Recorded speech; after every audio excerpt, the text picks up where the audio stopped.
loads of outblind horses' hides. We had 4 million barrels of bones.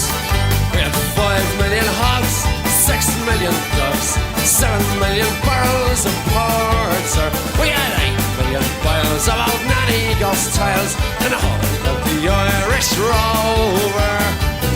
There was old Mickey Coot, who played hard on his flute when the ladies lined up for a set. He would toot with skill for each sparkling quadrille, till the dancers were flutered and bet. With his smart, witty talk, he was cock of the walk, as he rolled the dames under and over. They all knew at a glance when he took up